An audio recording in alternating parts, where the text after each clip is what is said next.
What's good, everybody? Appreciate you tuning in. Some of you know on this YouTube channel, I like to educate, inspire, collaborate when it comes to real estate investing, and the like.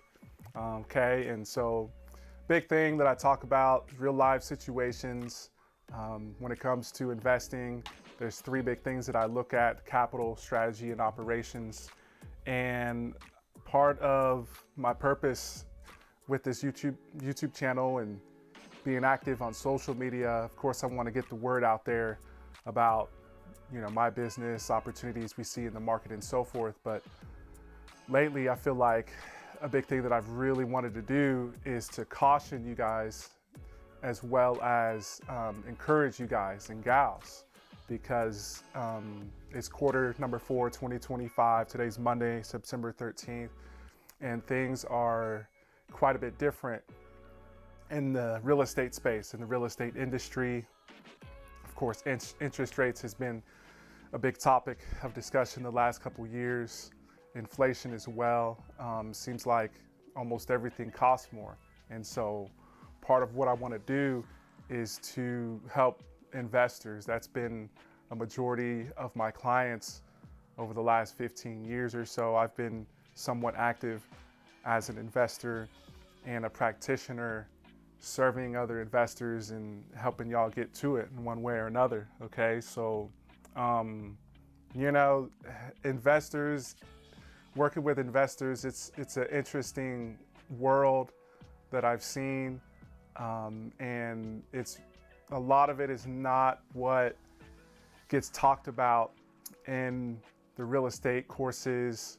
The reality of it is quite a bit different than what we might think about, in our head, or even what we want to happen. Because as I mentioned before, we're in a different ballgame now, and industry trends change, and conditions that are out of our control can shift and change in a hurry. And it's easy for investors to get caught up in doing a deal or trying to scale and do multiple deals at once. And we can get caught up in the hustle and bustle and really just want to do a deal for a deal's sake. And I get it, we want to gain experience, and we want to grow, and we want to create wealth, and we want to make money doing real estate. But I really feel like the last couple of years has forced us to take a step back, and it's not all a bad thing. And so in today's message, I want to talk about the two biggest expenses for real estate investors. Okay, so a lot of times, we get coached or taught, or we really want to go in and find what we think is a deal, and we want to fix it up.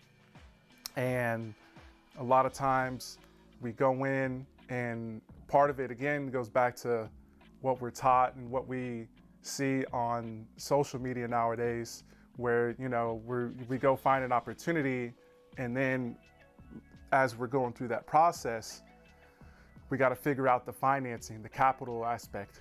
And then along with that, we're going to find out firsthand the operations aspect of the business too. And so, I lately have been encouraging investors to look at the capital stack first, but I know it's tough, and you get different opportunities presented your way. And so, okay, like once you find an opportunity, right, you got to figure out the capital. And there's a lot of opportunity, there's a lot of financiers, there's a lot of lenders.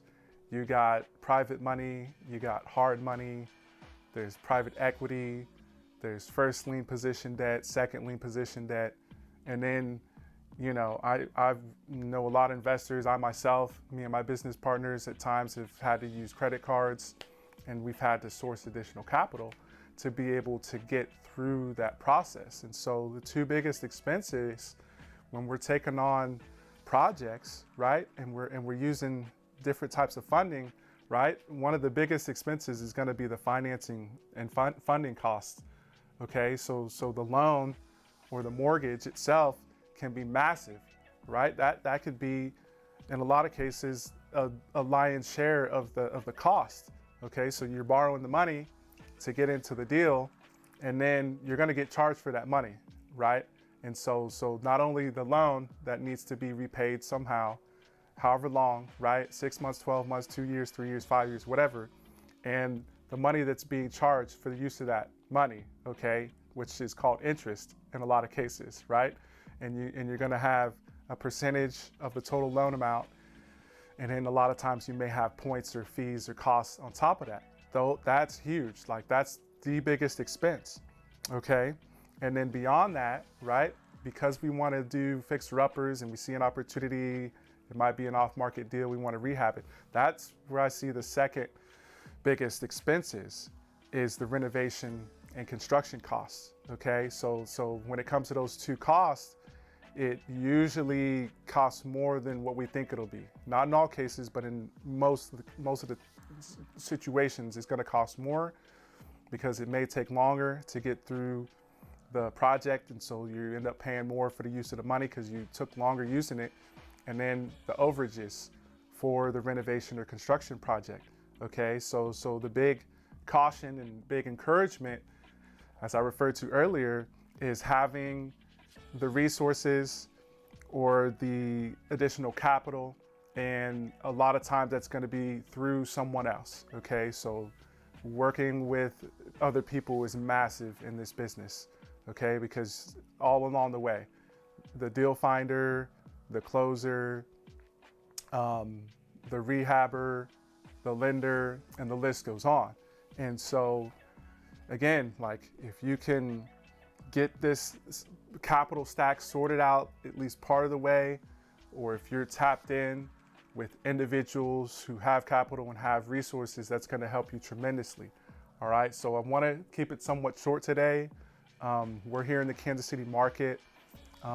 Besides, investing, working with other investors, my specialty is seller financing and investor financing, which of course I talked about earlier. And definitely check out some previous videos that I've done where I talk about those things in detail. Okay, so reach out if you want to have a strategy session. And again, if you are needing some assistance and you want to chop it up about capital, strategy, operations for real estate investors, definitely reach out. That's it for today. All right, peace, y'all.